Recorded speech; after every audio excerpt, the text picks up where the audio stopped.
Hi everybody, hope you're doing well. So today I'm going to be bringing you my first trimester video. So I wanted to look back at that stage of my pregnancy because I'm currently 23 weeks pregnant now, but I wanted to sort of look back and sort of just tell you how it was for me, so how my symptoms were, kind of what I got, what I didn't get, what was different this time around because this is my second pregnancy, and just some tips and advice. I'm not going to be showing you anything here today, but I just want to discuss about my experience and what happened to me in my first trimester. If you've stumbled across my video because you are pregnant and you're in your first trimester, then congratulations. What absolutely amazing news. I'd love you to follow my journey along with me.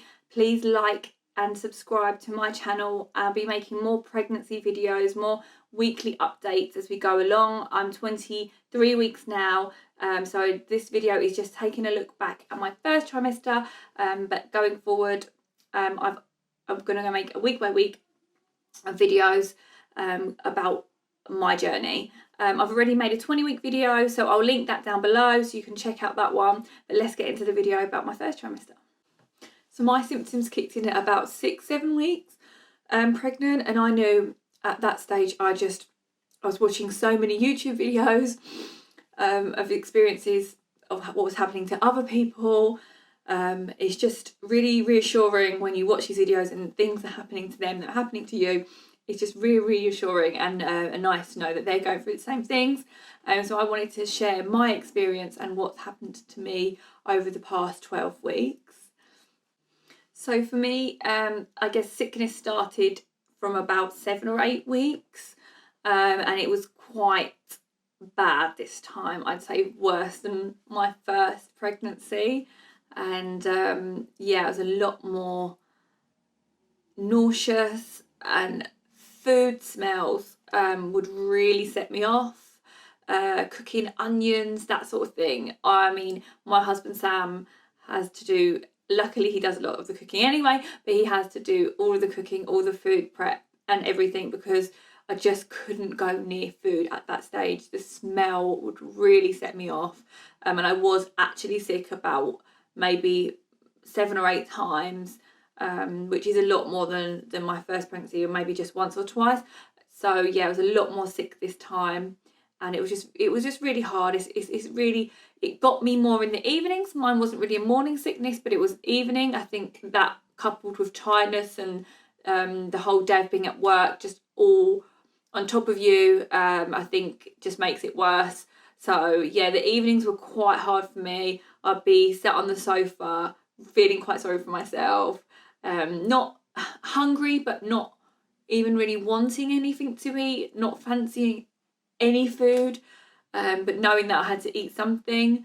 So that was a really difficult stage. Kind of, I guess just what helps is to eat little and often. So really small portions, but try to eat little and often throughout the day, and that did help with the sickness. Tiredness again was a really big one for me. By the end of the day, I was just absolutely exhausted. I would come home from work and have to have a nap straight away, and then basically wake up for dinner and then collapse on the sofa and basically fall asleep by 9:30 on the sofa. So those real early weeks, I'd say that was from about week 8 to maybe week 10. So a good few weeks of that were really tough, and I'd say that it really started easing for me by about week 15 or 16. That's when those heavy nauseous and tiredness symptoms started to pick up. So there is light at the end of the tunnel when you do get through it. It just feels like it goes on for such a long time, but yeah, you'll get there. Another thing that helped definitely with sickness, I would say, is actually getting out, going for a walk. Really getting out and about really helped me with my sickness, just to get some fresh air, change of scenery, change of walk, to try and take your mind off of it, off of feeling sick, and that really helped me. So I definitely recommend trying, even if it's just a little walk around the block, just really try to get out just stretch your legs and have a little exercise as well. So I would really say that that helped me for sure, with my sickness and with my tiredness. Actually, it almost gave me a bit more energy, so that really did help with that as well, because yeah, you can't sit on the sofa all day. It just helped me to get up and about and stretch my legs and go for a walk. So I definitely recommend that. Another symptom that I have that is quite common in pregnancy is the metallic taste in your mouth. Now I didn't have this with my first pregnancy with Amelia, but this time round I did, and it is meant to be quite common to get that. But it was, again, in the evenings is when it would come on really, really strong. And I feel like the only thing that would take it away, for me personally, I bought pear drops, the sweets. So I would have one of those, and then that would take it away. But then not long after, it would come back again. But it did help for a little while, and it just really kind of took my mind off of it. But it was really annoying, really not nice taste in your mouth. And really kind of difficult to get rid of. Even brushing your teeth, nothing would work. So yeah, having some sort of sweet, I think, would help with that, and it certainly helped me. So another pregnancy symptom that I got, again, I didn't get this with my first pregnancy, is I got really dry skin on my face. Now, I normally have quite oily skin, so I don't normally get dry skin. But this time round, my skin was really affected. Even I would moisturise every morning, every night, and nothing was really helping with this. So I had to buy a really thick, I bought a Nivea cream in the end, and a really thick sort of cream. That really helped. So I just kept using that all the time, and that did help. But that was a really weird symptom that I wasn't expecting, actually, especially as I do have quite oily skin. So yeah, that did help with the dry skin. And then, I mean, naturally you're going to want to moisturise a bit more anyway around your bump and everything. So I did do that as well, using different cream. But this one was particularly, my face was where it dried out the most. Another symptom that I got is I was hungry so much and so often. So little and often, as I explained previously, is definitely the way to do it. But definitely if you're going out and about, I would say take snacks with you. They don't have to be unhealthy snacks, even if it's some fruit, an apple, a banana, or get some little kind of like little Tupperware boxes and fill them with some little snacks. But I was constantly hungry, and I just didn't want to leave without something with me, just in case I got really hungry. And you just need to eat straight away. Like, you just can't wait. You have to eat.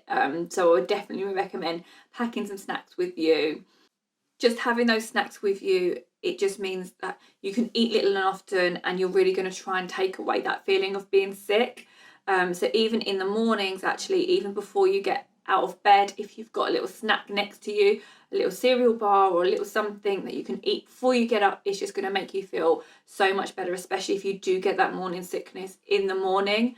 It's just going to really help just fill your stomach. And I know it's really difficult to eat when you feel sick, but just those little and oftens really do help.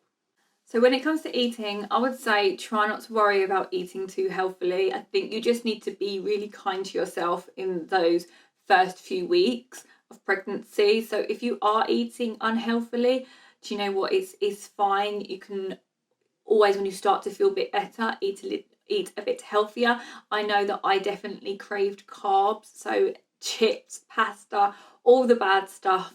But now on the other side of that, I'm definitely trying to watch what I eat. So it's fine. I think you just need to be kind to yourself and know that you will get through it, and then be able to eat that little bit better afterwards. So I definitely recommend getting a pregnancy app. I've got the Pregnancy Plus app, and it's actually really nice to week by week get your updates from the app and kind of know what's going on. And they also show you the size of your baby. They compare the baby to a fruit, a vegetable and a sweet. So it's really nice to kind of get that information and also reassurance and just see what's going on week by week by week. So yeah, that's a really nice thing to do, and I would definitely recommend getting an app for your journey. So maternity clothes, I would say don't try and just see how long you fit in your regular clothes. Like if you need to buy maternity clothes, you're going to at some point, so don't resist it. This time around, my second pregnancy, my gosh, I was not expecting how quickly the bump would come on, and I'd say it came on from about 8 weeks. I couldn't fit in my regular trousers or jeans anymore. I was in maternity wear.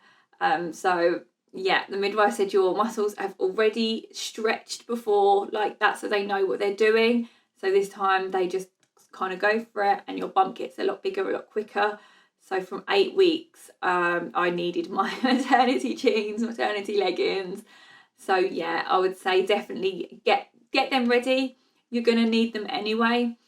Me in particular, I really like the H&M jeans, and there's some good ones on ASOS as well, and maternity leggings. So just as long as they're really good quality leggings, any will do. And I think because mine's a winter baby, I'm going to get some maternity tights, which I haven't got yet, to wear with some nice sort of baggy style dresses. So that's going to be my sort of winter look. But yeah, I wasn't expecting for the first trimester to be needing them, but I did, and I'm not complaining. I'd rather be comfortable and in baggy clothes than uncomfortable, so that's absolutely fine. So another thing I wanted to say is if you've got some help, then take it. I know that I could not have done it without my husband Sam. He has really stepped up and just really taken the reins, especially with Amelia, and helping her and doing the cleaning, the washing, the house. I was just too tired, too exhausted by the time to get back to work to do anything. Like I just wanted to sit down, lay down, have a nap. It's really tiring, and just know that it's not forever. It's just for now, and you will get through it, and you will be able to help again. But I just couldn't have done those first few weeks without him. It was just too much for me to bear to even think about food or cleaning the house. It was just too much. So big shout out to anyone that can help you. And I couldn't have got through it without Sam. There's just no way. So now that I'm in my second trimester, I wouldn't say that as soon as you get to your second trimester is when you start to feel better. You still have so many of the symptoms follow through. As I said, mine kind of really eased off around the 16-week mark. But you will get there, and everybody's different. So yours might ease off earlier than mine did. But just know that you will get there and you will get through it. So thank you so much for watching this video. I hope it was helpful and it gave you some good tips, advice, maybe things to try. And these were just my experiences, so yours might be completely different. I'd love for you to follow my journey, so please like and subscribe to my channel. I'd love to have you. Thank you so much, and I'll see you again in the next video. Bye.